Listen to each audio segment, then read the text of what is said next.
A professora Luciana vai dar início aos trabalhos. Bom dia a todos. Vamos começar a segunda mesa. Eu tenho aqui a Heloísa Machado, com o trabalho Decisões Liminares. O Diego Werneck, que vai falar sobre o tópico Decisões Monocráticas e Outros Poderes Individuais. E o Ivar Hartmann, que vai falar sobre decisões majoritárias e unânimes, hipóteses e implicações. Vamos passar diretamente a palavra para a Heloísa, para a gente não perder tempo e manter aí os horários, na medida do possível. Muito obrigada, bom dia. De novo, eu sou a Heloísa Machado. E tanto o Rogério como o Diego me deram um tema que eu nunca pesquisei, tá? Então eu fiz um esforço de tentar reunir algumas das pesquisas, então eu já peço desculpas se eu deixei pontos importantes de fora, tá? Mas fiz aqui o meu melhor para trazer para vocês esse estado da arte das decisões liminares, não é? Que é o meu tema. E aí as perguntas que provocam esse painel de agora são: todas as decisões são supremas? E como contabilizar decisões, né? Eu gostaria de começar, assim como na apresentação anterior, com o objeto, né? E aqui a gente já vai entrar num mar alucinante, né, de angústia sobre, afinal de contas, o que entra na caixinha da liminar, né? A liminar antes, não é, do novo Código de Processo Civil, dependia ali de você ter uma evidência naquele argumento jurídico, né, alguma evidência de que seu argumento não era uma completa bobagem e de que havia um perigo se essa decisão não fosse dada de maneira mais rápida, né. No controle concentrado de constitucionalidade, há a previsão expressa, né, na lei que regula o processo, de que essas liminares, ainda que concedidas monocraticamente, têm que ser corroboradas em plenário, tá? Mas, né, isso não necessariamente acontece. Com o novo Código de Processo Civil, a partir de 2015, você tem uma ampliação dessa noção, desse objeto, não é, desse tipo de decisão, para tutelas de urgência e tutelas de evidência, né? E aí as tutelas de urgência podem ser satisfativas, né? E a tutela de evidência, você não precisa comprovar um perigo de demora, né? Então, assim, você tem ampliadas as possibilidades de concessão de medidas liminares, ou seja, aquela que é concedida antes do mérito e de maneira a garantir um direito ou eventualmente satisfazer algo necessário, além das tradicionais ações cautelares, né, que se baseiam num poder geral de cautela dos juízes, em que eles teriam essa capacidade de oferecer essa liminar, né.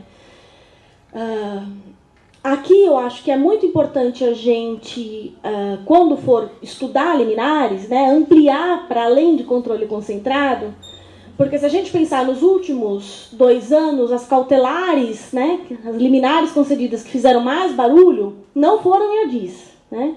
Foram em mandados de segurança, uma decisão que já foi citada ontem, sobre a não posse do Lula, né?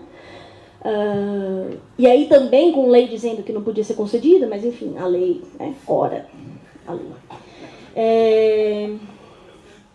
A cautelar que afastou o Cunha, também numa ação penal, né?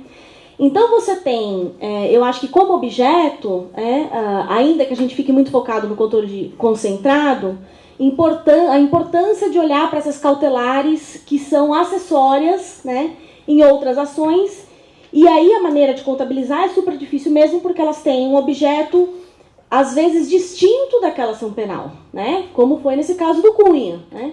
Era um pedido de suspensão do exercício do cargo que não faz parte ali, não fazia parte daquela argumentação da ação penal, então, mas é evidente que estão vinculadas, então a maneira de, eu imagino que o Ivar vai enfrentar esse desafio, né, de explicar como fazer. Né. Em termos de pesquisas quantitativas, né, com exceção do Supremo em Números, né, que fez um trabalho muito legal sobre as liminares, né, e o tempo do Supremo, pouquíssima coisa tem levantada sobre liminares. O que existe sobre pesquisa de liminares analisa as liminares como a interferência do judiciário em determinados ramos. Né? Então, como o Supremo desarruma a política de saúde através de liminares. Aí você tem uma junção de pesquisa quant com quali, com o foco numa política específica. Então, a política de telecomunicações e as liminares do Supremo em relação a concessões. Né? Então, você tem quase que departamentos ali de análise de liminares a partir do seu impacto em uma determinada política. Né? As pesquisas qualitativas, né, que são vinculadas a determinados, enfim, campos da sociedade e políticas públicas, algumas abordam também, tem uma pesquisa muito interessante do Flávio, que não está aqui, falou que está aqui, não dá. Bom, do Flávio, num mestrado que ele tem na UFABC, em que ele busca analisar o período de concessão de liminares durante recesso e férias do Supremo. Né? Por que esse é um recorte interessante? Porque é o único momento em que você escolhe o seu juiz. Né? Porque durante férias e recesso, quem dá liminar é o presidente do tribunal. Né? E ele fez esse recorte super interessante para tentar analisar como se comportam essas, né, concessão dessas liminares quando você escolhe o seu próprio juiz. A pesquisa dele está em andamento, né? E, enfim, acho que muito em breve nós teremos esses dados. Né? A pesquisa também do Daniel sobre políticas de saúde é super relevante nesse sentido. Né? A pergunta que nos move, eu acredito, em relação a liminares, para além de conhecer quantas são, em quais ações, né, temas, etc., eu acho que o nosso incômodo é quem se aproveita das liminares e quem não se aproveita. Né? Há uma ruptura, né, ou há uma maneira de verificar de maneira mais específica uma atuação seletiva do tribunal através da concessão de liminares? Eu acho que essa é a pesquisa qualitativa que ainda, enfim, desconheço, então já peço desculpas antecipadamente, que ainda acredito que não foi feita. Né?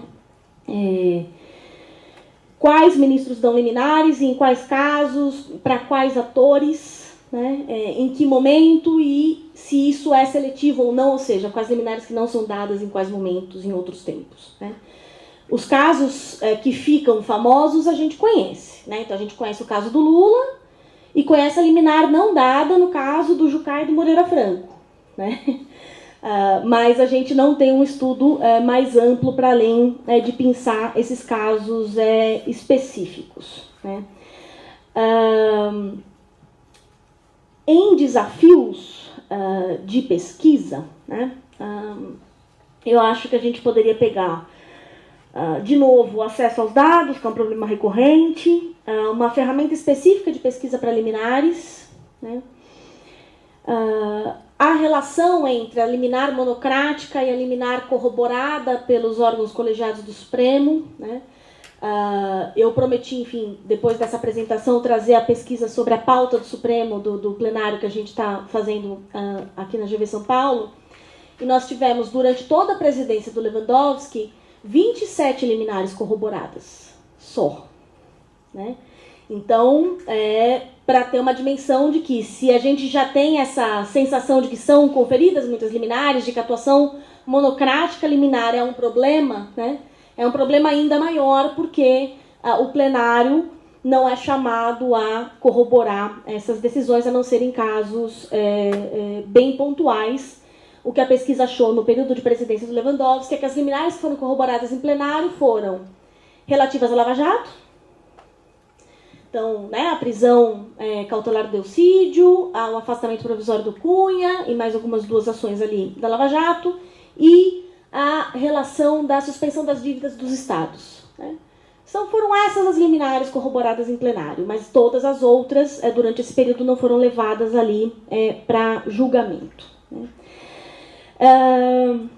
Não há uma informação, e aí é uma coisa interessante, né, sobre liminares em vigência ou revogadas pelos ministros ou corroboradas em revistas em plenário. Não há uma pesquisa que sistematize isso, né? E aí, quando a gente analisa os dados do Supremo em Números, né, que fala aquela vigência quase eterna das liminares, né, por um longo período, a gente fica imaginando, de fato, como é que isso se relaciona, não é, dentro do tribunal. E eu não conheço nenhuma pesquisa que fala quais as liminares foram revogadas pelo próprio ministro. Enfim, acho que essa é uma coisa interessante, né? Desafios qualitativos, né? Como medir, de fato, essa nossa percepção, esse nosso incômodo de que a concessão das liminares pode indicar seletividade e favorecimento de acesso ao tribunal por parte de alguns grupos, né? É isso. Eu separei algumas pesquisas, né? Então, a pesquisa da Fabiola Vieira sobre ações judiciais e direito à saúde, né? Em relação ao SUS, em que ela foca especificamente no Supremo, né? A pesquisa do Marco Aurélio sobre a saúde nas barras da justiça, que é super legal, e aqui eu estou falando revista de saúde pública, revista de direito sanitário, que é muito legal, né? A pesquisa do Daniel sobre custo dos direitos e reserva do possível na jurisprudência do Supremo, que focou bastante nas liminares e no poder das suspensões de liminares, né? A pesquisa da Fabiana Lucy, né, que traz também aí um perfil das liminares naquele levantamento que ela fez. Uma pesquisa bem legal sobre do Otávio Valério sobre as decisões do Supremo em relação à competência da Justiça Militar, que também aborda bastante liminares. E em relação à educação, da Nina Ranieri, que tem estudado jurisprudência do Supremo em relação à competência, não é, em matéria de política educacional, que também aborda muitos estudos liminares. Mas com exceção do Supremo em Números, e obrigada, Ivar, joinha, eu não conheço ninguém que tenha se deparado muito ou explorado especificamente o comportamento das liminares, a seletividade dos ministros. E é isso. Obrigada. Obrigada, Elo.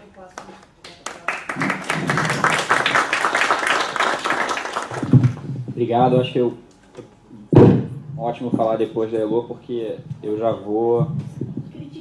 Criticando não, eu vou partir de várias coisas que você falou. Acho que tem vários exemplos e problemas que são compartilhados desses dois tópicos. E, na verdade, o meu tópico seria colocar decisões monocráticas dentro de um framework maior de poderes individuais no Supremo. E eu vou falar um pouquinho de liminares, mas acho que a Elo já falou quase tudo que eu tinha para dizer sobre esse tema. Então, acho que 2014 foi para muitas pessoas o ano em que ficou muito claro, se intensificou na crise política agora nos últimos anos, mas 2014 foi o ano que ficou muito claro que, se por um lado as decisões colegiadas do tribunal sobre temas importantes da conjuntura são escassas, a atuação dos seus ministros não é. Os ministros estão o tempo inteiro fazendo uma série de coisas que têm influência clara no processo político e que não passam, às vezes, nem por decisões formais liminares e mesmo, muitas vezes, não passam nem por decisões. Os ministros falando na imprensa, ministros pedindo vista. Então, isso é uma tentativa, um pouco esse tópico é uma tentativa de tentar pensar poderes individuais através do desenho do tribunal, tocando em várias áreas diferentes. Decisões liminares é uma delas. Então, claro que o fenômeno da individualidade no Supremo é uma coisa importante na área já há muito tempo, né? Então, se você olha, tem trabalhos há muito tempo, né, da Adriana Vosvodic e outros autores, o Virgílio, o Conrado, tem vários outros artigos críticos de opinião, vários trabalhos acadêmicos. Isso seria mais do que eu poderia resumir agora, mas já tem aí uma década, pelo menos, ou mais, que as pessoas estão tentando observar dentro do processo decisório colegiado como é que o Supremo não é realmente uma instituição colegiada e os impactos que isso tem nessas decisões. Mas o que a gente está tentando, né, esse é um projeto, especificamente, algumas das coisas que eu falo aqui são coisas que eu estou desenvolvendo com o Leandro, e outros aspectos com outras pessoas da FGV, o Ivar também, é tentar pensar o quanto que esses poderes individuais não passam pelo colegiado, né? Eles se iniciam, acontecem, produzem efeitos sem que o colegiado jamais tenha podido se manifestar sobre a questão. Então, quais são esses recursos que os ministros do Supremo possuem para interferir na política? Estou definindo isso muito amplo agora, produzir efeitos no processo político, sem passar por uma decisão formal e sem passar pelo colegiado. Então a gente, o Leandro e eu, em 2015, tentamos pensar, para além de liminares, que é um poder que formalmente os ministros têm, quais são esses outros poderes que a gente observa o efeito deles, talvez eles não tenham nome ainda, mas claramente eles fazem parte desses recursos que os ministros têm. Então a gente pensou em sinalização para fora do tribunal, né, seja para litigantes, para imprensa, para atores políticos, que pode ser uma ameaça, o ministro está tentando fornecer alguma informação sobre como o tribunal vai decidir a partir das suas falas. E, de outro lado, controle de agenda, né, que hoje parece já consolidado que é algo que é alocado de forma extremamente descentralizada no Supremo.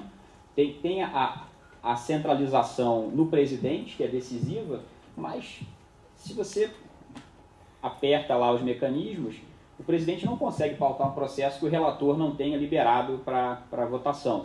Em tese, né, tem propostas para que isso aconteça nos próximos anos, está retendo mais pedidos de vista, mas hoje funciona assim: se o relator não quiser que a questão seja julgada, ela não vai ser julgada.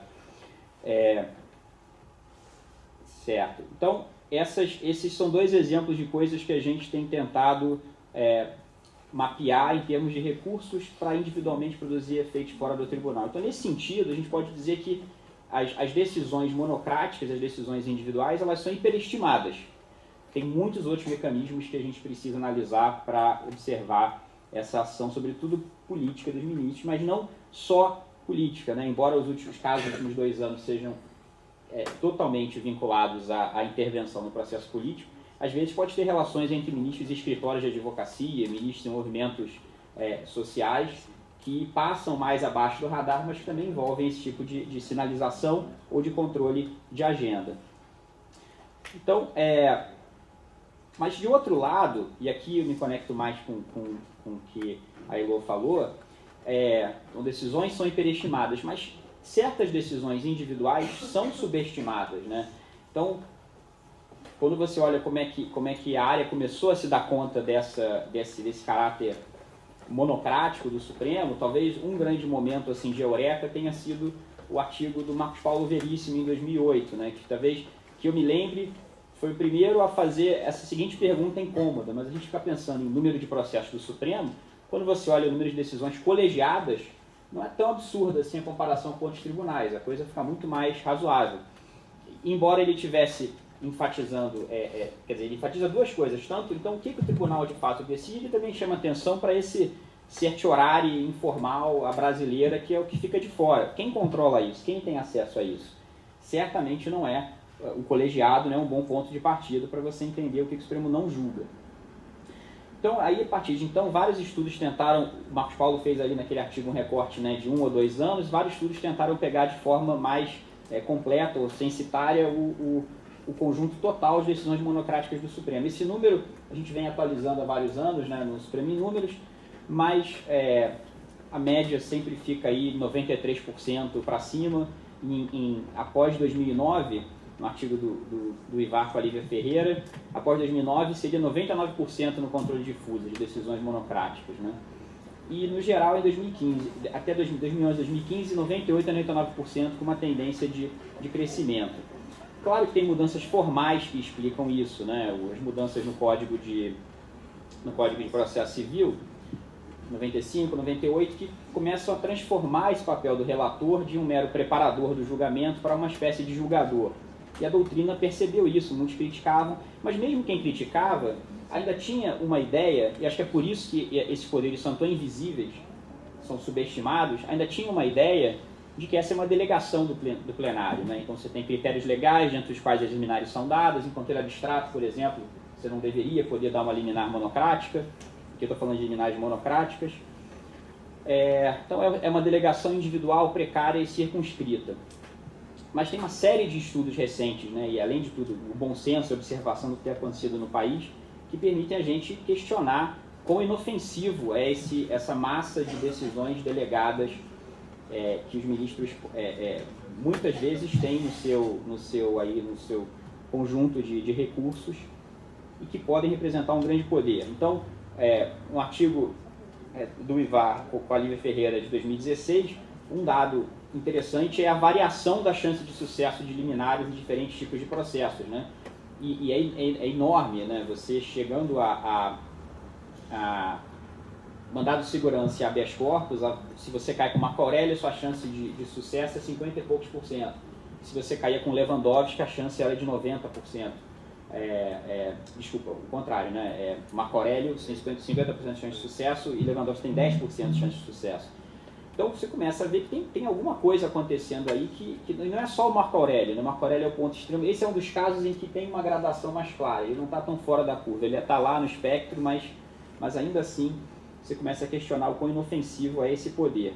Outra coisa que tem aparecido nos últimos anos é o quanto as restrições legais vão sendo erodidas pelos ministros, né? Então, por exemplo, a ideia de que controle, o artigo 12, por exemplo, que seria uma forma de você regular essa concessão individual de liminares por meio, né, o relator pode provocar uma manifestação do plenário, se ele achar que o tema merece uma liminar, ela é importante. Um estudo do Supremo em Números de 2014 mostra que, 2013, né, o Supremo do Tempo, 2014, mostra que, no fundo, o relator invoca o artigo 12 para nunca decidir, né? O caso fica, isso é muito mais frequente do que deveria ser.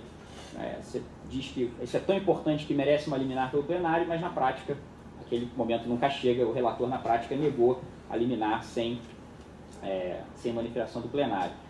Mas esse daí é um exemplo que talvez pareça mais inócuo, porque você não está dando a liminar. Mas coisas que têm aparecido nos últimos 2 anos, né? Alguns exemplos que a Heloísa deu, e em alguns artigos de conjuntura, por exemplo, da própria Heloísa com a Damares, né? O Tomás escreveu também sobre a liminar do Lula, começam a fazer a gente prestar atenção em interações entre os diferentes poderes que os ministros têm, que permitem que num trabalho que eu postei no working paper meu com o Leandro, que eu postei no Dropbox, a gente chama de judicial review individual, né? O ministro dá uma liminar, faz controle de constitucionalidade, formalmente às vezes não pode ser um mandado de segurança, mas na prática o que ele está fazendo é aquilo, né? Tem uma maioria clara no Congresso, o ministro está impedindo que essa decisão avance, ele dá uma liminar e ele nunca pauta aquilo. Ou ele pauta quando a questão perdeu objeto, ou ele pauta quando já tem um fato político consumado. Isso está inteiramente dentro do controle dos ministros. E esse controle da agenda, somado ao poder de dar liminar, que pode inclusive ser fora dos requisitos legais, mas quem vai poder avaliar isso? O plenário. Se o plenário nunca se manifestar, você fez controle de constitucionalidade sozinho. Então, no artigo 40, a gente está explorando implicações para a teoria democrática, para a teoria constitucional, disso daí, mas o mais eu acho relevante para essa discussão aqui é pensar, primeiro, que os requisitos legais não parecem importar tão mais, né? Estava falando com a Heloísa, que ela usou uma frase no painel anterior, né? O Supremo a gente não encontra essa obrigatoriedade no Supremo, acho que deveria ser o lema do Supremo, a gente encontra essa obrigatoriedade em praticamente nada. Se você começa a observar nos próximos anos, nos últimos anos, os ministros meio que se libertaram, talvez, de algumas coisas que antes apareciam mais timidamente. Então, implicações para a nossa discussão aqui.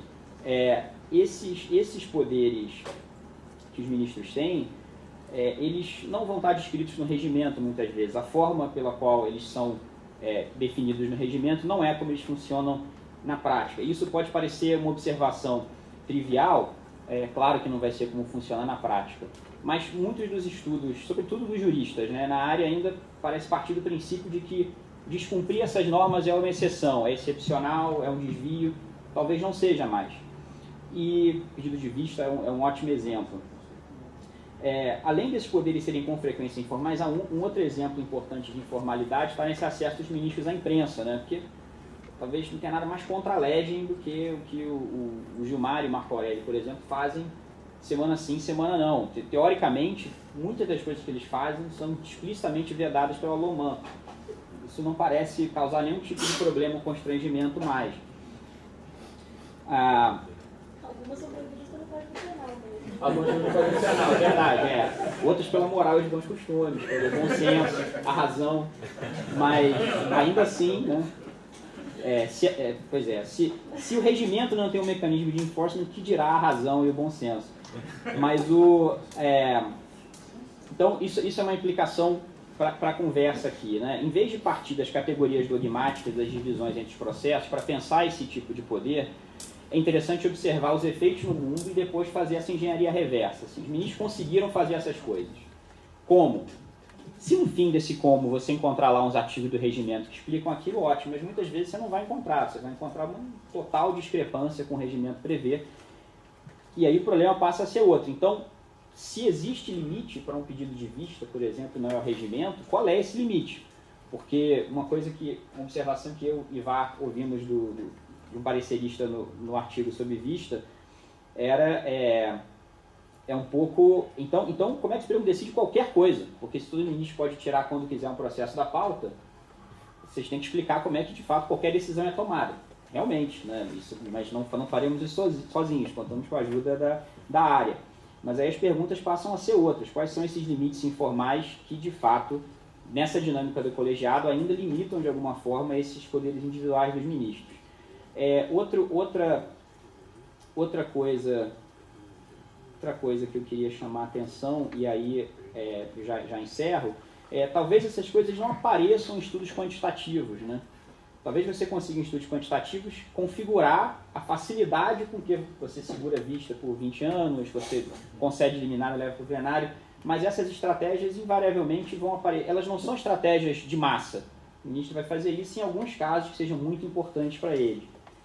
E aí, uma última implicação, e aí eu encerro, é que parte, né, do que está relacionado a essa agenda é também uma outra forma de pensar as motivações dos ministros, porque não todos os ministros, mas alguns deles forçam você a pensar que a melhor direção para entender o que eles fazem é como empreendedores de causas, né? Eles têm as causas favoritas deles, eles têm lá as causas desfavoritas, e eles têm uma série de recursos à disposição deles e eles partem para cima para tentar promover essas agendas. O Leandro vai discutir isso depois, se isso compatível modelo atitudinal, como é que você modela isso, mas esse me parece um ponto de partida produtivo que não exclui você reconhecer que eles podem se limitar uns aos outros, que às vezes ainda alguns limites do direito pode exercer, mas esse me parece um ponto de partida produtivo. É isso.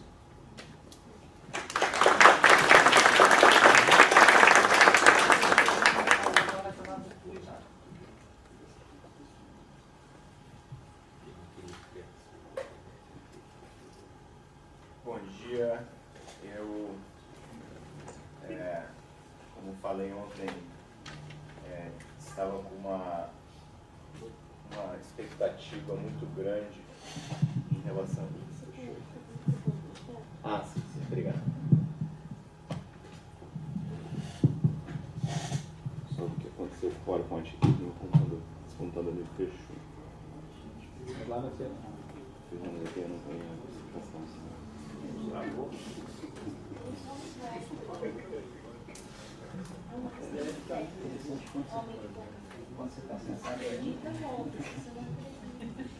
Agora vai. Como eu disse ontem, eu tinha uma expectativa muito grande em relação à oportunidade para mim de poder discutir Supremo e estudo sobre o Supremo com pessoas muito mais qualificadas, mais experientes, que fizeram estudos muito mais sofisticados. Tinha essa expectativa ontem para mim, né, no dia de ontem, ela se confirmou e hoje de manhã também. Então, ontem tinha expectativa, hoje tem a confirmação. Estou achando essa oportunidade espetacular e o nível dos debates surpreendente. Eu pessoalmente, na minha curtíssima trajetória acadêmica, não tinha participado, não tinha tido a felicidade de participar de um evento com debates desse nível, pelo menos não nessa área, não nesse tema. Então vou procurar manter aqui a qualidade que os colegas, tanto apresentadores quanto comentadores de cima da mesa ou não de cima da mesa, têm mantido. E também estou preocupado com o tempo, vou botar aqui o meu timer. Estou considerando que eu já falei uns 2, 3 minutos, então vou botar o timer aqui para tentar respeitar o tempo. Mas a contribuição agora dentro do tema das decisões colegiadas majoritárias e unânimes. E isso não é uma contribuição minha, eu fiz questão de colocar, né, no primeiro slide aqui os nomes. Isso é, na verdade, uma maneira de apresentar de forma muito sumarizada um paper que Evan Rosever, que é um professor pesquisador canadense, Diego e eu fizemos, em um paper que ainda está sendo trabalhado, já foi submetido, mas não foi publicado ainda, está lá no SSRN, mas não foi formalmente publicado ainda, justamente sobre, testando algumas hipóteses sobre decisões majoritárias e unânimes no Supremo. Então, nós tínhamos principalmente duas motivações. Na época que nós começamos a produzir essa pesquisa, e a partir de um dataset, envolveu uma codificação bastante extensa, que eu já vou descrever, nós tínhamos principalmente duas motivações. A primeira motivação era pedidos de vista, né? Como o Diego falou já, a gente tinha uma série de hipóteses, até umas hipóteses ainda não bem respondidas com os dados sobre pedidos de vista que a gente tinha no paper que acabou de sair, na época ele estava ainda sendo gestado, mas lá em 2015, uma das hipóteses era, será que o pedido de vista ajuda a garantir, né, o resultado que aquela pessoa, aquele ministro ou ministra que pediu vista, queria. Portanto, será que há uma correlação entre o pedido de vista ou sua extensão até, sua duração, e a presença daquela pessoa que pediu a vista entre os votos majoritários. E a outra principal motivação é que não existia, e até onde eu sei, gostaria muito de ser corrigido, mas até onde eu sei não existe ainda, um dataset que tenha analisado padrões de votação individual em todas as classes processuais do Supremo num recorte, né, significativo de tempo. Que era o que nós precisávamos justamente para fazer esse teste nos pedidos de vista. Então a gente estava muito interessado em buscar possíveis padrões em relação a vistas, mas não só, obviamente. E aí, claro, independentemente dos pedidos de vista, testar hipóteses relacionadas às decisões colegiadas que envolvessem essa necessidade de ter como é que cada ministro ou ministra votou. E aí o dataset que nós geramos foi a partir de um universo de decisões colegiadas de mérito ou liminares, e aqui, portanto, numa época em que, em função da versão da base do Supremo Tribunal com a qual nós trabalhávamos, nós não tínhamos acesso às decisões em recursos internos, que são num volume bastante inferior àquelas de mérito liminares, porém um volume certamente significativo quando se trata das colegiadas, especialmente, bom, quando se trata das colegiadas é uma proporção bastante alta, né, quando compara colegiadas com liminares. Então, nos recursos internos, como o Diego estava apresentando ali dados sobre proporção de monocráticas e colegiadas, no mérito nas liminares, são vários dados que a gente já em diversos momentos procurou divulgar, mas a concentração de monocráticas ela é de fato menor nos recursos internos. Mas enfim, o universo que nós tínhamos era aí de quase 100 mil decisões colegiadas, e nós tiramos uma amostra que era estratificada, né, por majoritário ou unânime e pela existência ou não de um pedido de vista naquele universo. E aí que uma questão interessante, no primeiro momento, a nossa convicção era, para nós entendermos e, na verdade, levantarmos informações sobre os padrões de votação individual nessas decisões colegiadas, tudo que nós precisamos fazer o que nós não sabemos ainda, né? O que nós precisamos fazer é olhar as decisões por maioria. Porque nas decisões unânimes, a gente sabe quem estava presente na turma ou no tribunal, quem era ministro naquele período de tempo, e sabe o resultado, que isso, né, isso é uma variável que a base de dados já nos dá, portanto a gente sabe como é que todo mundo votou. Ao codificar, aí tiramos uma amostra de cerca de 1.000 decisões, dava 1% desse universo aí, das decisões por maioria, tiramos lá a amostra e codificamos 1.000 decisões por maioria, e aí descobrimos que tinha uma taxa bastante alta, na faixa de 15%, de ausência de ministros e ministras na sessão. E essa taxa também ela não era nem um pouco uniforme ao longo do tempo e nem em função de quem, né, ministros e ministras. Então tinha ministros faltando muito, ministros faltando pouco, o que não nos permitia garantir que em decisões unânimes a gente sabia como é que cada um tinha votado, porque a pessoa podia simplesmente não ter votado naquele caso, e a gente sabe que tem motivos, inclusive relevantes, se a pessoa, o ministro ou a ministra se ausentar da sessão para não votar com a maioria ou talvez com a unanimidade dos ministros presentes. Então isso nos obrigou a fazer um novo sample de outras 1.000 decisões, aí sim unânimes. E nós estratificamos por vista justamente porque nós queríamos, né, uma representatividade razoável dos pedidos de vista, dos processos com pedido de vista nesse sample. Então trabalhamos com 2 quantificadores, temos, né, um overlap e foi tudo calculado depois, e o capa ficou bom. Então isso era o nosso universo, né? Nós sabíamos já quais eram as decisões, né? Usando a base de dados por si só, já sabíamos quais eram as decisões por maioria.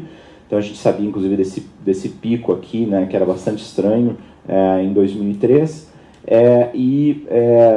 Sabíamos então, né, o número de decisões totais e a porcentagem disso que eram decisões colegiadas. E como o Diego já tinha mencionado, né, aquela alteração lá do CPC em 98 trouxe uma mudança de panorama em termos da frequência com que existem decisões colegiadas do Supremo. Aí números brutos, né, então decisões do nosso universo ainda, né, decisões do plenário e das turmas. Então a gente vê que realmente anos 90 tem um volume muito maior de decisões colegiadas. Aqui são uma decisão em lote, né, que gerou esse pico.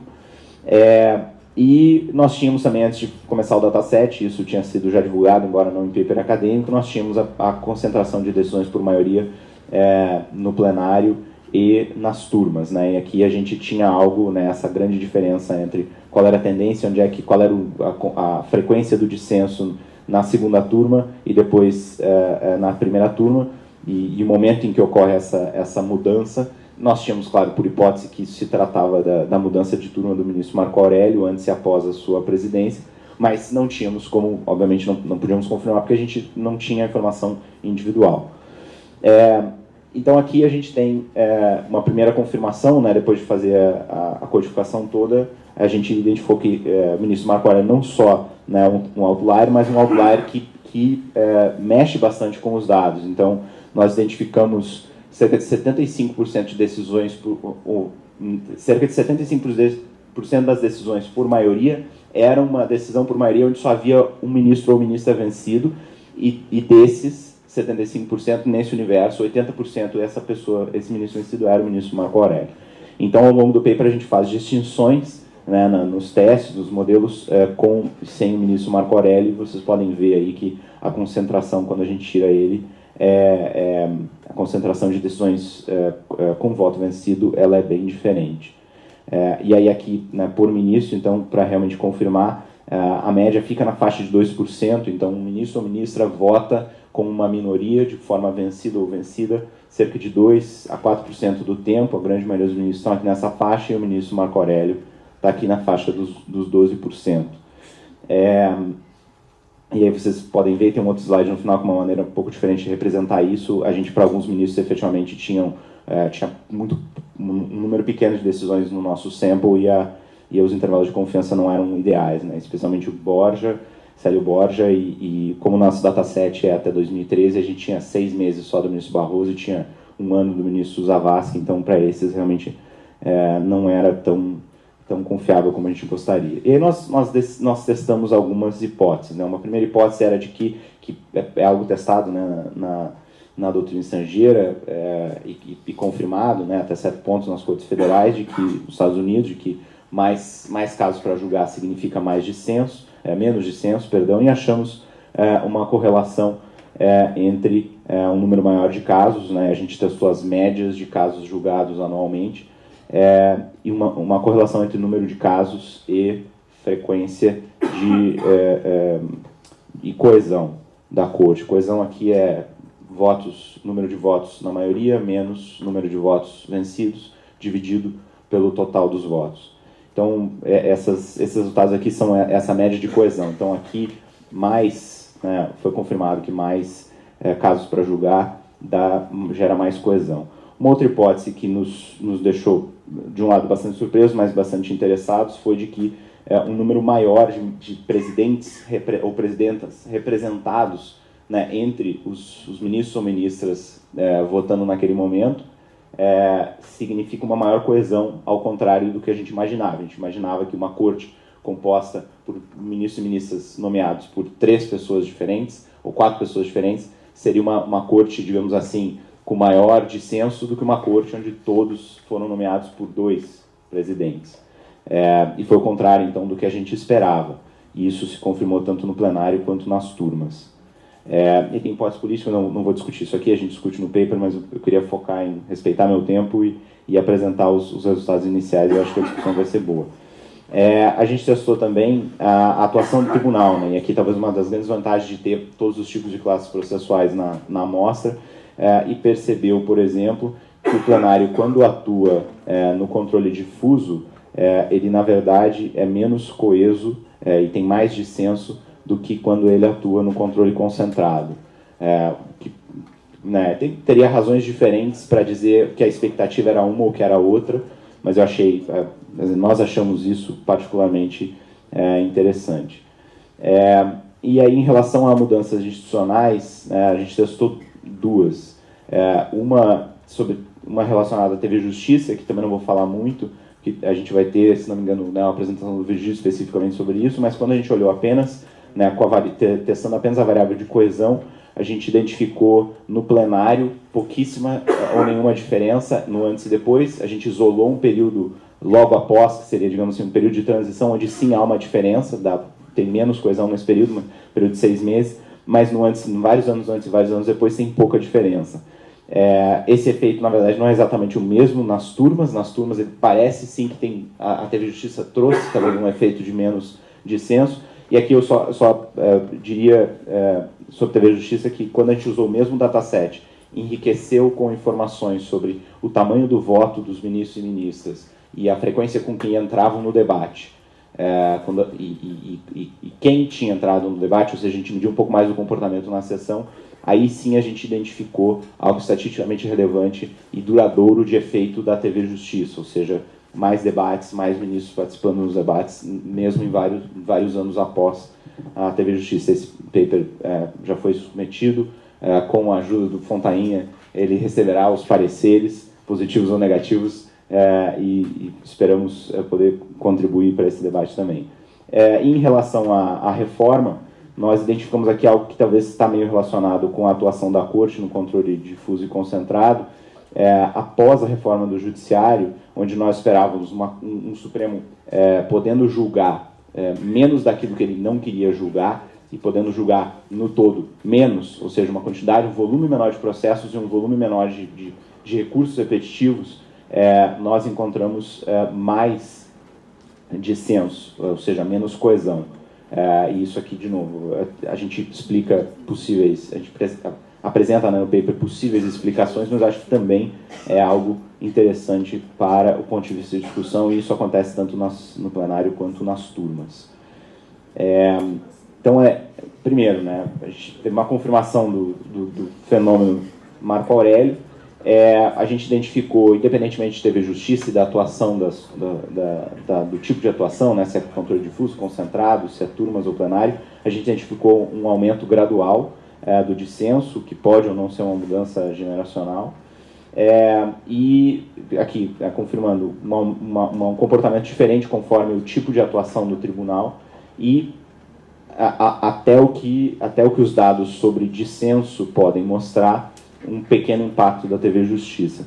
E aqui no último slide, como eu tinha dito, uma outra maneira de representar aqui no crescente de frequência de dissenso, e mostrando que para alguns realmente o intervalo de confiança não é tão bom, Borja, Zavascki, Barroso, essencialmente, mas a despeito disso, como tem vários anos de casa do ministro Marco Aurélio, a gente tem bastante confiança em relação a ele, a porcentagem aqui é bastante alta, estatisticamente falando.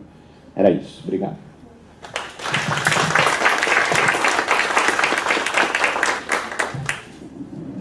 Obrigada, Ivar. Agora a gente abre para os debates, mas antes eu queria colocar um comentário, enfim, que liga aí as três apresentações. O quanto que as liminares, enfim, o poder individual, as decisões monocráticas, têm se mostrado cada vez mais como o grande espaço para os ministros se transformarem em personagens icônicos aí da nossa democracia, E, de outro lado, o quanto que é esse o espaço privilegiado de diálogo com os outros poderes, e principalmente com a opinião pública. E aí, se existe uma relação, quer dizer, de quem concede mais, ou ao menos naqueles momentos em que a gente consegue identificar com maior concessão de liminares, também um maior impacto na agenda por parte da imprensa que cobre o judiciário. Quer dizer, como é que essa imprensa está mais atenta às falas desses ministros e como é que isso passa a pautar o que legislativo e executivo, ou a forma pela qual legislativo e executivo vão atuar a partir daí. E talvez a pesquisa, quer dizer, do nosso lado, a crítica, a gente tem olhado pouco para essas decisões em termos de objeto de estudo, e talvez esteja aí o maior impacto na relação com os outros poderes. Então essa era a minha provocação. A gente está aberto a perguntas.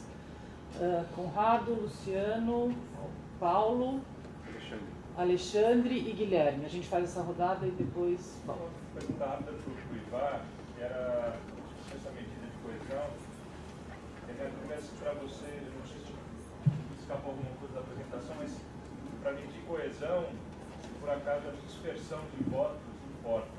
Vocês estão julgando como coesão unânime, e empiricamente é interessante fazer a distinção entre decisões unânimes com múltiplos votos concorrentes ou decisões unânimes que todos seguem o relator. E aí tem um desdobramento também, que é verificar se a categoria casos emblemáticos explica alguma coisa. Porque ainda que a gente, acho que de maneira um pouco arriscada, eu tendo a ver no Supremo em que a variável caso emblemático explica muito das divisões, ainda que as decisões não sejam completamente divididas em 6-5 ou 7-4, casos emblemáticos, aqueles que a gente considera casos emblemáticos por diversas razões, uma combinação das razões que foi tomada ontem, elas explicam pelo menos a multiplicação de votos. O quanto de divisão é mais difícil saber, né? Porque é só saber se essas variáveis se considera coesão, se vale a pena ver decisões unânimes, mas múltiplos votos concorrentes, decisões unânimes seguindo o relator, se não dá para tentar fazer algum corte em relação a saliência. Concordo plenamente, tem diferença relevante em relação, né, um acompanha o relator ou a relatora e um acompanho, mas vou ler meu voto e tem 50 páginas. Eu leio ele durante 2 horas.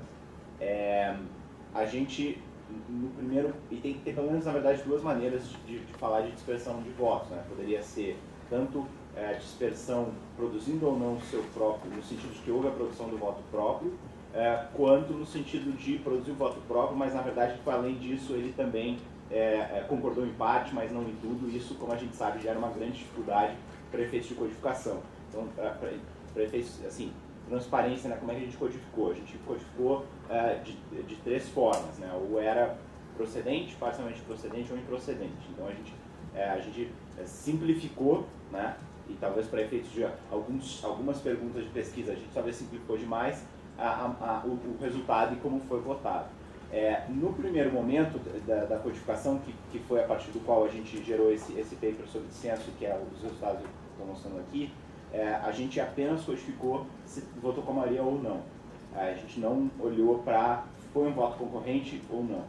Num segundo momento, foi esse que eu mencionei, que a gente fez para o paper visando TV Justiça, aí sim, aí a gente codificou o número de páginas, esse 0 se foi acompanha a relator ou o relator, ou o número de páginas do voto que apresentou, independentemente da posição, e acho que isso pode nos ajudar a responder algumas perguntas. Então, enfim, agora é um dataset já, obviamente, né, mais valioso, que a gente usou até agora apenas para testar a TV Justiça, mas acho que tem várias coisas que a gente pode testar. É uma das coisas que envolve isso, né, de ter uma diferença entre acompanho o relator ou a relatora e acompanho, mas está aqui um voto longo. Uma das coisas que a gente pretende testar agora e que está exigindo mais um pouco de enriquecimento é a questão de interrupções, né? Uma hipótese aí, né, que existe já um estudo feito, né, nos Estados Unidos, que a ministra Carmen Lúcia mencionou, que a gente quer usar esse dataset para ver se no Brasil o efeito é o mesmo, e me parece que é relevante também né, em quantas páginas, a manifestação, a participação, como é que ela se dá. Diego, sobre os poderes individuais dos ministros, mencionaste alguns dos comportamentos off the bench, mas talvez seja da gente pensar em alguns comportamentos on the bench, em situações não judiciais propriamente ditas.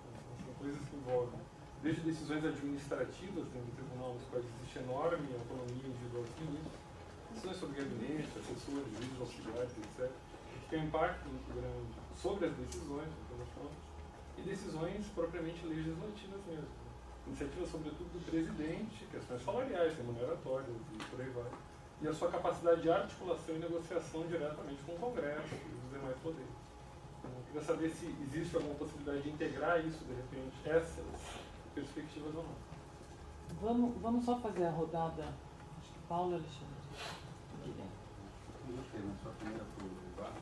Então, se na medida de dissenso, as pessoas foram variáveis binárias, tipo a seleção foi por dissenso aqui ou não, ou se vocês tentaram calcular a intensidade, de certa forma, desse dissenso, ou seja, foi a decisão foi tomada com um voto contrário, ou com 4 votos contrários, a tentativa de eventualmente até tentar pegar uma sensibilidade maior da importância da TV Justiça para entender como é que isso afeta as decisões no tribunal. Sim, isso é que você esclarecer, por favor. E a segunda pergunta, é a última, para o Diego, na verdade, seria como tratar quantitativamente, como estudar quantitativamente liminares. Porque eu estava com um arquiteto trabalhando um modelo preditivo, um algoritmo para tentar prever decisões liminares, usando uma base dos últimos 10 anos, e foi interessante porque eu estava fazendo isso, eu fiz um modelo baseado em Python, e no primeiro momento o software, o algoritmo acertou 91% dos resultados das liminares. Então eu fiquei naquela adrenalina, aquela euforia, mas quando ele mola demais você desconfia, né? Eu falei, tem um erro no meu algoritmo. Então fui verificar e não tinha. Então fui abrir os dados para ver. E eu descobri que o motivo era muito simples. Tinha um viés dos que o software captou rapidamente, que o 90% dos casos dos pedidos de liminares são despachados pelos ministros para o plenário. Então, esse era o caminho que a maioria dos ministros optava por jogar a decisão para o plenário, seja pelo motivo que você apontou ou outro, mas isso acabou me gerando uma dificuldade de tratar quantitativamente essas liminares, porque eu volto para a questão do estudo qualitativo, decidir, elencar casos emblemáticos e eventualmente ver quais são as liminares que chegam de fato para o plenário e quais eles decidem. Mas quando eu faço isso, aí eu já estou com um N pequeno, e aí os estudos quantitativos ficam mais difíceis de serem tocados. Duas observações, uma sobre liminares, uma sobre os votos, que é um pouco assim, de contribuição do que a gente pode fazer. A questão dos votos divergentes, né, eu achei muito legal o trabalho do Jefferson. E quando eu fui analisar algumas coisas, tinha uns números que me pareceram um pouco estranhos, que tinha mais divergência do que o necessário para ter uma decisão, né, pela maioria absoluta e tal, que tinha lá 9 divergências, então, porque são somadas divergências muito diferentes. Aí eu fiz até o trabalho de cortar isso e até reduzir um pouco do efeito do Marco Aurélio, porque quando a gente dividia, aí eu dividi em divergência preliminar, divergência quanto à modulação de efeitos, e quando pega só de verdade as divergências de voto de mérito, que também são relevantes e são a maioria, mas diminuía muito algumas coisas, porque normalmente era o Marco Aurélio que votava contra a modulação de efeito, e tinha algumas coisas que talvez dê para trabalhar que seja menos dramático, pode até ser mais problemático, dá mais convergência e mais decisões unânimes. Né? Então acho que alguma coisa nesse sentido a gente consegue fazer aí essa modulação. E das liminares, lá na base que eu subia, foi um trabalho que me parece que é aquela loucura. Como o Supremo é um negócio voltado para o advogado, o problema lá só estava o resultado final da liminar. Mas tem muitas liminares que foram concedidas, né, inicialmente, depois foram confirmadas pelo Supremo. Quem concedeu, em que momento, porque lá na base do Supremo, quando a gente pega, normalmente só estava a análise pela turma, ou a análise pelo pleno da liminar, a questão da decisão do relator inicialmente, ou quando isso antes era mais relevante, não estava. Então tivemos que trabalhar um pouco isso para poder ver essa dinâmica da relação da decisão monocrática com a confirmação depois do ad referendum ou não, e aí também dá algumas diferenças relevantes, porque se a gente pega só os resultados das liminares pela data do pleno, perde um pouco dessa dinâmica e desse tempo anterior. Guilherme. Eu estou ansioso agora pelo paper e eu vou fazer várias perguntas, mas é porque eu acho que é interessante as pessoas ouçam aí, respondam o que devem responder. Ivan, sobre o paper, aproveitando o que o Alexandre falou, como é que vocês trataram petições com múltiplos pedidos, em que a maioria do pedido pode ser a minoria do outro pedido, e aí entra na questão da modulação de efeitos? A variável da quantidade de assessores e membros em gabinete, se isso pode ser relevante para uma maior quantidade de dissenso ou não, porque você tem mais mão de obra. A sequência de votação, e aí o professor Virgílio está aí, ele fala bastante.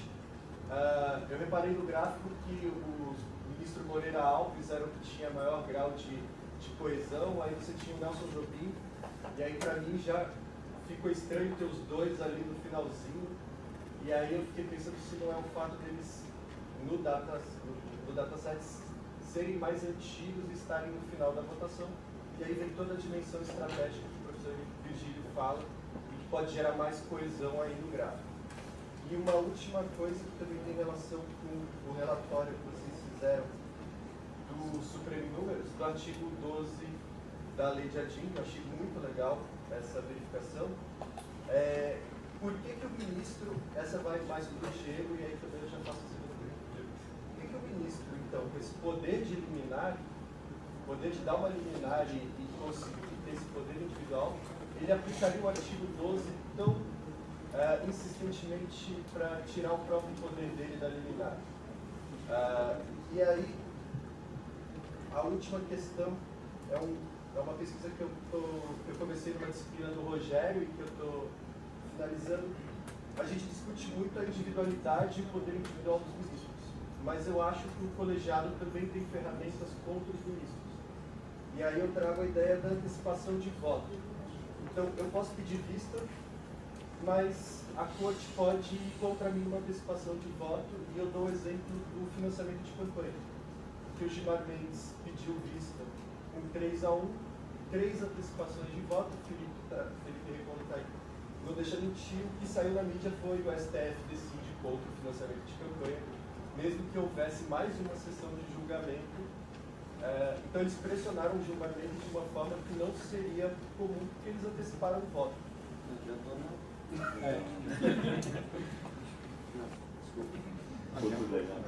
Não, eu até meio que absolvi um pouco do Gilmar Mendes depois que eu vi isso. Porque o Lewandowski, o Toffoli e o Joaquim Barbosa, acho que anteciparam o voto e fizeram a maioria naquele momento. Então, o colegiado não pode ter mecanismos de constranger esse poder individual. Eu também queria... Não sei se é colegiado ou se são outros ministros individualmente. Pode ser, tem essa. Virgílio, você quer fazer a última pergunta dessa rodada? Faz agora, sim. Eu tenho um monte de perguntas, mas aqui eu vou falar uma parte que poder contrabandear minha fala inteira com as perguntas agora. Mas assim, a minha pergunta ela é mais um pressuposto que foi, um fato que foi mencionado, eu acho, pelo Diego, que era, olha, sempre deixar de lado todos os votos, as decisões individuais, monocráticas, etc. e tal. O STF não se diferencia muito em termos de volume de trabalho de outros tribunais semelhantes. Se a gente pegar só o plenário, tenho minhas dúvidas de que isso seja verdadeiro. E, mesmo se a gente pegar só o plenário decide aí bastante coisa. Alguns anos mais antigos, 5.000 casos. Mas eu acho que a gente não é só o plenário, porque as turmas também são órgãos colegiados. Né? Então, se pegar plenário, turma e 2 turmas, eu acho que o STF ainda continua bem fora da turma em termos de quantidade de trabalho. Né? Ou seja, eu acho que ainda assim não dá para comparar. Eu não sei, é uma pergunta. E a outra pergunta não tem a ver com pesquisa empírica, é uma pergunta de opinião. A gente fala em geral sobre indivíduos, essas coisas, essas variáveis individuais, como um dado, que é um dado. Estão aí, as pessoas pedem vistas, tomam decisões liminares, etc. Mas eu queria saber só a opinião mesmo. Faz sentido um tribunal como o STF, pelo menos na sua versão, na sua vertente constitucional, autorizar ministros decidirem monocraticamente, liminares? Que seja urgentíssimo. Tem várias coisas que não se proíbem. É urgente, a gente une o colegiado urgentemente. Amanhã o colegiado está reunido, ou hoje à tarde, se for necessário. Mas é uma pergunta só de opinião, tem nada a ver com isso. Responda se quiser. Vamos passar pela ordem? Vamos lá. Só já apresentando alguns pontos que eu acho que são interessantes nesse debate que apareceu aqui, um pouco com esses resultados sobre a pauta do Lewandowski que eu trouxe para a gente conversar assim que esse painel acabar, de que, sem dúvida, né, as liminares têm sido esse espaço, e sobretudo quando as liminares não são referendadas em plenário, né, tem sido esse espaço de agenda de cada um dos ministros, então, sim, mas não sei se necessariamente seria um espaço de diálogo privilegiado. Eu acho que depende um pouquinho mais de investigação mesmo sobre em quais ações, com que perfil e para quem, né, e sobretudo quem se beneficia dessa liminar, né. No período da presidência do Lewandowski, foram julgadas pelo plenário só 27 medidas cautelares em controle concentrado de constitucionalidade e só 5 no plenário do controle difuso, né? O que mostra, eu acho que de maneira bastante clara, de que quando há algum tipo de constrição, né, enfim, liminares sem referendo pelo plenário são, enfim, não são exatamente proibidas, mas a legislação processual indica que o plenário deve necessariamente analisá-las, né? Você tem aí um número maior. E no difuso, onde o ministro não precisa, né, corroborar sua liminar nos órgãos colegiados, aí é que não vai nada mesmo. E aí a Lava Jato aparece como parte dessas liminares, onde eu acho que politicamente era importante para aquele ministro, naquele momento, ter o apoio unânime dos demais, né? Mas isso a gente pode abordar melhor. E em relação à unanimidade, na pesquisa que a gente fez, a gente analisou, uma das hipóteses foi de que o presidente só libera para a pauta aquilo que ele quer que seja julgado, né? Enfim, é uma hipótese bem simples, né? E o que foi apresentado é que das decisões liberadas, né, pelo relator e efetivamente julgadas durante a presidência do Lewandowski, em 83% ele foi vencedor, né? Ele estava ou na unanimidade ou na maioria vencedora, né? O que mostra aí de fato um alto índice de presidente vencedor. É evidente que tem várias outras variáveis, ele é o último que vota, às vezes ele se alinha ao lado vencedor só para não, né, contrariar mais. O dado está aí, a gente ainda está trabalhando, enfim, é uma pesquisa em andamento. E o Marco Aurélio é uma questão engraçada, porque ele é o grande, né, dissenso ali dos casos, mas ele é o relator que mais consegue unanimidade nas suas ações. Olha só. Exato. Essa né? Mas que não tem uma vingança, né? De né? Então vamos lá, né? Então é interessante essa posição aí do Marco Aurélio. Acho que ele consegue muita coisa nessa postura que ele aborda, mas eu entro em mais detalhes um pouquinho antes do almoço, se vocês quiserem.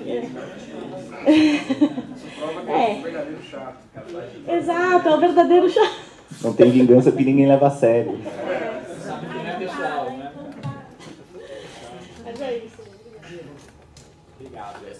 Começando pela cara da Luciana, eu acho que uma das coisas que para mim surge nos últimos anos, como elemento de uma agenda ampliada sobre o comportamento dos ministros, é a própria TV Justiça como só um dado de um arranjo muito maior de relações dos ministros com a imprensa. E hoje eu acho que se você removesse a TV Justiça, não sei se a gente sentiria tanta diferença nesses casos políticos, né? Porque justamente a pontinha do iceberg, o que está aparecendo é uma série de ações que transbordam para a imprensa pública, às vezes em on, às vezes em off, né? A gente tinha que fazer o ministros em off na imprensa em números, porque se abre a Folha de São Paulo tem 6 ministros que prefiram não se identificar, um falou isso, outro, e você meio que tem uma ideia de quem falou o quê, às vezes por uma tirada ou outra assim, mas...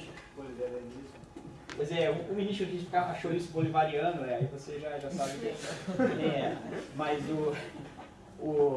Mas então, de fato, o cenário é de uma explosão desses mecanismos arrumadinhos pelos quais os ministros se relacionam com o público. E aí, nesse cenário, é interessante também imaginar que uma premissa de muitos estudos de expansão de poder judicial, de judicialização e de como cortes expandem o seu poder, né, de estudos de escolha racional, mesmo que os ministros discordem numérico, eles vão partilhar de uma premissa, por exemplo, sobre uma motivação de proteger a instituição ou expandir o poder da instituição. E isso não necessariamente vale, né, no Supremo. Assim, os ministros, você não deveria nem... Isso pode ser uma hipótese, que às vezes eles se unem para proteger, mas o que a gente vê é que essas ações individuais muitas vezes não fecham com a ideia de que os ministros sequer se preocupam em preservar alguma coisa que é coletiva. Ou na cadeira desse. Quem apertou o botão lá? Esse é o primeiro botão. Você é abduzido. Esse é o primeiro botão. E outra coisa, eu falei isso, mas eu insisto também, a ideia de que o ministro quer vencer não é decisiva, né? Isso, vencer no mérito, na decisão, seja lá o que for, né? Tem preferências idiosincráticas, como a do Marco Aurélio, de aparecer, né? Colocando nesses termos bem, se por falta de palavra melhor, mas quer chamar atenção para ele. Pode ter outros recursos que às vezes são profundamente estratégicos e práticos e que não passam por objetivos, que não passam por ganhar na decisão. Só um comentário muito breve sobre o ponto do Conrado sobre casos emblemáticos. Sei que foi privar a pergunta, mas casos emblemáticos, né, é interessante que às vezes eles exercem uma força centrífuga, às vezes uma força centrípeta, né? Quais são os casos emblemáticos do Supremo? A impressão que dá desses grandes casos de direitos fundamentais, todo mundo corre para o centro para ser quem deu o melhor voto concordando com aquela posição. Mas outros casos, que às vezes você nunca adivinharia que são temas que dividiriam o tribunal, competência do CNJ, né? Ele escreveu um negócio há um tempo falando, tenta explicar para o estrangeiro quais são os grandes casos que dividiram o tribunal. A competência subsidiária do CNJ para investigar é muito difícil, assim. Então, tem umas coisas de conjuntura, às vezes, que tornam o caso emblemático, que não são o que você imaginaria, e as influências parecem ir em sentidos diversos. Comportamento on the bench, às vezes, invisível. O Luciano perguntou. A gente, na tipologia que eu desenvolveu com o Leandro, a gente tentou ter um ponto de parada, para também não qualquer coisa, o que não significa que ela seja exaustiva, né? O espectro de ações individuais e de recursos, você tem toda a razão, mas a gente tentou observar os poderes que, pelo menos a gente consegue dizer o seguinte, dado que a gente já sabe que a ameaça de decisões judiciais futuras já produz efeitos no mundo, diversos estudos observam isso em vários países, qualquer recurso que o tribunal ou o ministro tenha para simular uma ameaça desse tipo ou impedir que essa ameaça aconteça, controlando a agenda, merece ser analisado. Mas, sem dúvida, isso não esgota uma série de outras coisas que os ministros têm, que talvez dependam de mais articulação interna do que esses poderes. Em relação ao artigo 12, Guilherme, conversando com o Ivar aqui, acho que o que surge para a gente, o porquê que ele faria isso é porque não tem recurso, né? Porque, a princípio, é bom para ele. Por que o ministro usaria o artigo 12 em vez de negar a liminar simplesmente, alguma coisa assim? Se ele quer negar, ele usa o artigo 12. Se ele quer dar a liminar, o que a gente tem observado mais recentemente é ministro dando liminar com 1000 argumentos lá contra a legem e mesmo em controle concentrado. Talvez isso vá se ampliando nos últimos anos. Outra coisa também que tem a ver com a sua pergunta, mas acho que é importante de modo geral, é que a DPF não tem essa vedação de liminar e a DPF está se tornando muito mais importante que a DIN, né, para esses grandes casos. Então, talvez essas restrições que foram lá pensadas há muito tempo não estejam perdendo sentido de várias maneiras diferentes. O colegiado tem ferramentas para controlar essa ação individual? Sim, acho que a gente está num período transicional, os ministros começaram a perceber que é alguma coisa ali que eles sempre podiam fazer escondidos e um tolerava o outro, cada um com seu espaço de atuação. Agora eles começam a se bloquear de forma mais ativa, mas eu acho que está em aberto quais são exatamente esses mecanismos. Por exemplo, o exemplo que você deu, aí eu concordo com o Rogério, não fez muita diferença, né? Talvez tenha aumentado a pressão em cima do Gilmar, mas se no dia seguinte a notícia foi Supremo proíbe financiamento de campanha, 48 horas depois, até um ano e meio depois, a notícia foi Gilmar impede o tribunal de proibir financiamento de campanha. Talvez o Gilmar seja particularmente desinibido e outros ministros sintam o custo que ele não sente, talvez, mas isso também só sugere que é difícil pensar claro, quer fazer agora? Falou? Não. É só para falar da questão da repercussão. Uma repercussão que eu vejo, por exemplo, é eu deixar o meu voto e se eu saio do tribunal, o meu voto está lá e aí ninguém vai mudar mais isso. Interessante. Isso é um absurdo. Não, mas isso já foi feito expressamente. Sim, várias vezes. Já, acho que foi o Uso, falou, eu não sei quando vocês casam o Celso Chinelo, agora eu quero Pré-datado.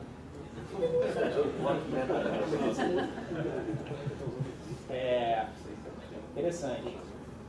Mas eu já vi também casos em que ministros já tinham votado, nos anos 90, a vista durou 10 anos, isso apareceu no nosso dataset, a vista durou 10 anos, a composição mudou completamente, novos ministros entraram e eles votaram de novo. Eu já vi um caso que eles disseram, aqui justifica votar de novo, porque muito tempo passou, não faz sentido aquele voto, o Brasil é outro. Só escrevendo. Com relação, e aqui se toca um pouco também nessa questão do que o colegiado pode fazer para controlar, e também já entrando na pergunta do Virgílio, aí eu paro de falar. O Supremo convive com dois tipos de poderes individuais muito diferentes, com implicações normativas também muito diferentes. De um lado, um ministro sozinho pode impedir uma decisão, qualquer decisão, pedindo vista. Então, uma regra de votação na qual um voto, uma resistência é suficiente para impedir qualquer decisão, em tese. De outro lado, dependendo de quem for o relator, um ministro sozinho é suficiente para mudar o status quo. Nesse sistema de judicial review individual que a gente está descrevendo. Então, como é que essas duas coisas se relacionam? Temos que pensar aí. Claramente, os ministros vão começar a tentar um bloquear o outro, mas isso é um tribunal em que, dependendo do contexto decisório, um é suficiente para manter o status quo inalterado contra 10, ou um é suficiente para alterar o status quo contra os outros 10. Então, como essas coisas se relacionam, a ver. Virgílio, os números plenários não são, verdade, podem continuar sendo fora da curva, mas aí é uma curvinha já, né? Que já enfraquece muito aquela anedota acho que era do Oscar, né? Que comenta que foram acho que em 2007 estava na África do Sul, passou esses dados, e acho que aí já é um outro espectro. A gente está no espectro da estranheza não estratosférica. E se considerar lista em voto plenário? Aí pode ficar mais próximo do... São os dados do Luiz, né? Eu não vi. A gente desconsiderou. Desconsiderar a lista. A gente desconsiderou. Exato. E eu ia perguntar também, já adiantando, se isso está na mostra, se os processos do lista estão na mostra. Isso pode ter um impacto, inclusive, naquela relação da carga de trabalho com coesão. 898 processos durante a presidência do Lewandowski. Sim. Foram pautados, né? Mas foram pautados 2.437 vezes, porque ele vai e volta na pauta, né? Várias vezes. E os julgados eu já procuro aqui, já te falo. Mas é muito maior o número, então, Sim. ou seja, plenária Pode ser menos ainda. bem menos. Mas já é uma outra... O que eu tenho aqui de efetivamente julgados pelo plenário em 2016 é 3.191. Deve ter alguma coisa de lista aí. Tem lista. Mas- Esse aqui é mas sem não- lista. Mas mesmo sem lista Vai ter lista de tipo 500 processos. O Né? Celso de Mello é o alucinado da lista. Não é? Pode perder o cargo de campeão mundial eventualmente. Pode Vai perder o estar, cargo. com certeza. É. Depende. Aí a diferença vai entre 800, 900 em alguns tribunais para 3.000. Ainda é muito alto, mas não... Efetivamente julgado em plenário, enfim, deliberado, debatido e julgado, 216 processos. 216. Porque a média, a pessoa que assiste sabe que decide 2, 3 por sessão, e são 80 sessões por ano. Isso na presidência, que são 2 anos. Isso é, o STF julga pouco. Julga pouco. O STF julga pouco. Com plenário.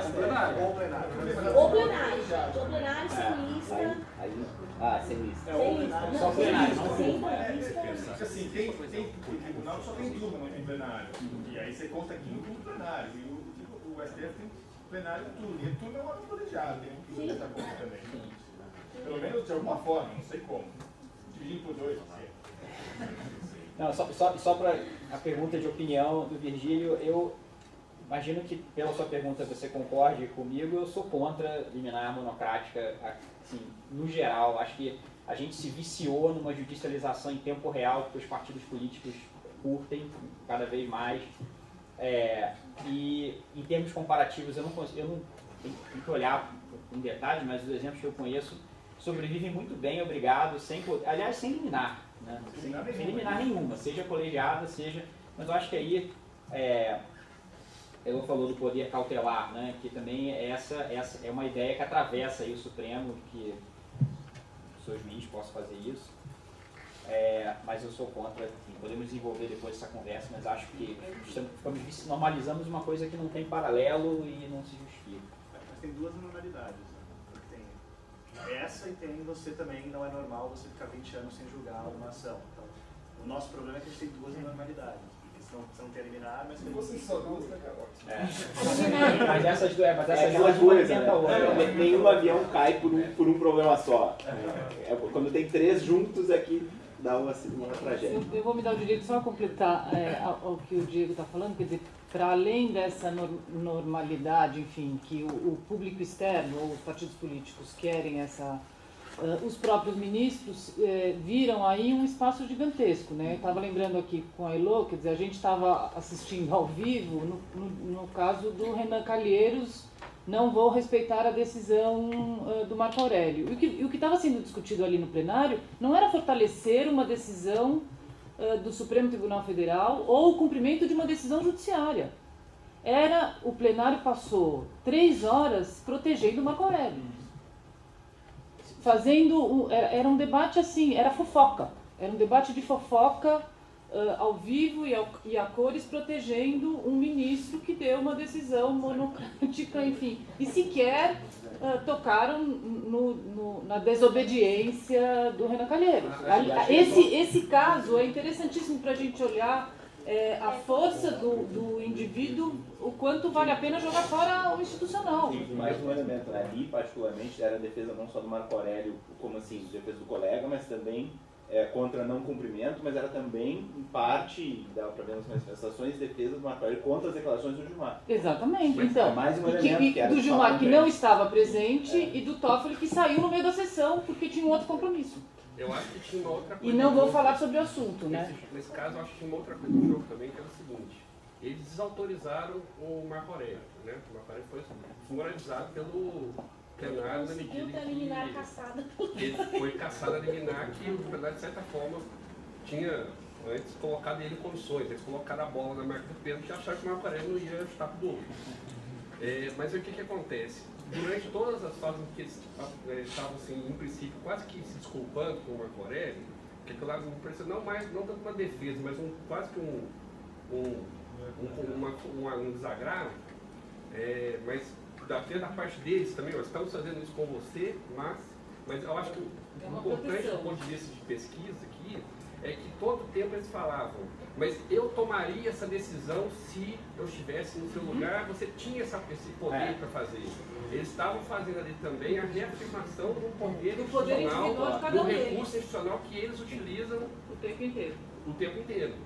Então ali também era só, aqui a gente voltou atrás, mas não pense vocês, executivo e legislativo, que nós estamos abrindo mão desse recurso institucional. E aí, por isso que eu acho que eu sou cético, acho que está em transformação, mas eu sou um pouco cético com relação a esses poderes se reduzirem no futuro próximo, porque acho que os ministros, muitos deles ainda têm uma visão de que eles vão usar isso daí só naquela situaçãozinha importante, republicanamente, e aí eles aceitam, né, uma porta ampla o suficiente para passar uma boiada. Todos eles criticam o que os outros fazem com esses poderes, né? O problema nunca são eles mesmos. Pois é, então ninguém vai cortar na carne. Eu acho muito difícil de ser reduzido por essa razão que você está descrevendo. E claro. Eu sou... Três questões, né? Uma só, aproveitando a pergunta do Virgílio, eu acho que a nossa opinião, imagino que a opinião, né, da maioria aqui, sobre a conveniência da liminar monocrática no controle concentrado, ela muito provavelmente é influenciada pela prática que o Supremo faz disso, que a gente vivencia.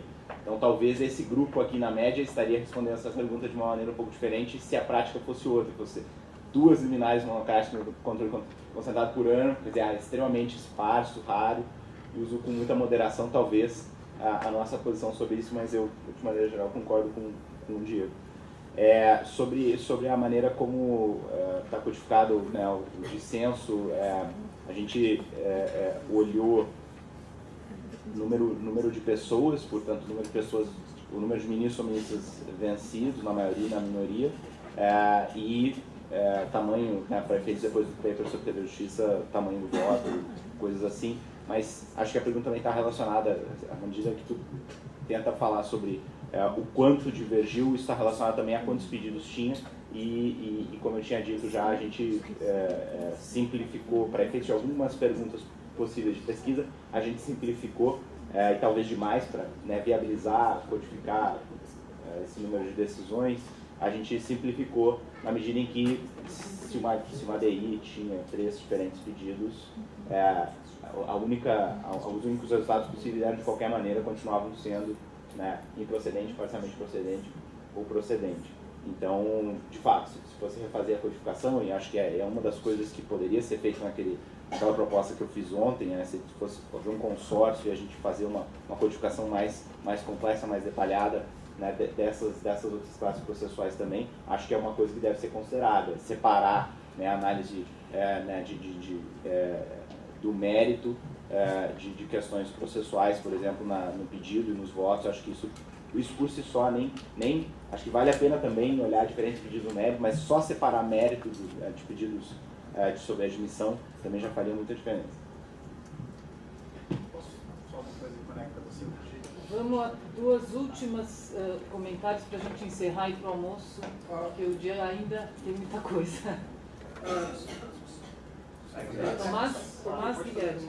Só porque eu acho que vem aí uma coisa que, para mim, que eu sou muito crítico, que tem a ver com você, da geração, da justiça, e que metodologicamente afeta a tua análise, que me preocupa é como lidar com a prática de, olha, eu trouxe aqui o meu voto por escrito, prática informal, eu trouxe aqui o meu voto por escrito, mas eu não vou ler, ou eu vou só fazer um resumo aqui de 10 minutos. Para você, em termos de tamanho de voto em TV Justiça, é um problema, porque os votos são grandes, mas não estão sendo lidos. Então, não é a exposição, é outra coisa que está acontecendo aí. E para você, esse que eu acho absurdo o que isso diz sobre a deliberação, que eu tenho argumentos que eu trouxe por escrito, que vão fazer parte do acordo, que depois outras pessoas vão ver, em relação aos quais as outras pessoas estão votando oralmente, com seus próprios votos, mesmo alguns trouxeram por escrito, outros não. Então, assim, é uma loucura. Como que é algo que é digno o suficiente de ser escrito, de ser juntado no acordo, mas não é importante o suficiente que eu tenho que ler, e vai fazer parte dessa coxa de retalhos, sem que ninguém interaja necessariamente com aquilo. Esse é um problema, assim, que eu acho que é o ponto extremo dessa estratégia de cooperação, mas acho que metodologicamente para vocês é um problema. Como é que você considera tamanho de voto quando isso é uma prática, e a gente sabe, uma prática informal super comum hoje em dia.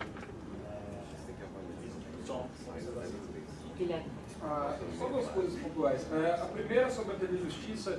Eu lembro que há alguns anos um cara publicou no Conjur que ele contava o número de páginas do PDF e via se mudava depois da TV Justiça, mas isso aí tem um problema claro de inferência causal, porque pode estar aumentando por outros fatores, sei lá, pode ter confounders, então não é... Contador eu exato. acho que é a hipótese mais... Então não é fácil fazer essa análise causal. Eu lembro que eu pensei com o Rodrigo, está nos ouvindo no Skype, fazer uma regressão descontínua, alguma coisa assim, mas a gente não chegou numa conclusão assim. Não é fácil fazer essa referência causal, mas eu acho que talvez algo mais qualitativo fosse mais interessante. Em relação na análise da coesão, eu não entendi direito a medida e se eu ia perguntar se vocês tentaram algum, porque na literatura legislativa, geralmente para medir coesão de partido, usa-se o índice de Rice, e inclusive, como no Brasil tem partidos com um número de membros muito diminuto, em 2005 o Scott Esposato, analisando o caso do Brasil, ele criou um índice de Rice corrigido para esse menor número. Vocês tentaram isso para a variável dependente, não sei. Não, que eu me lembro a gente não usou o Rice, mas o coesão é a diferença entre o número de votos na maioria e na minoria dividido pelo número total de votos. Tinha que ser alguma coisa também que fosse fácil comparar turma com plenário. Bom, muito bem, eu agradeço a todos. A gente vai para o almoço e retorna a 1h, é isso, Rogério?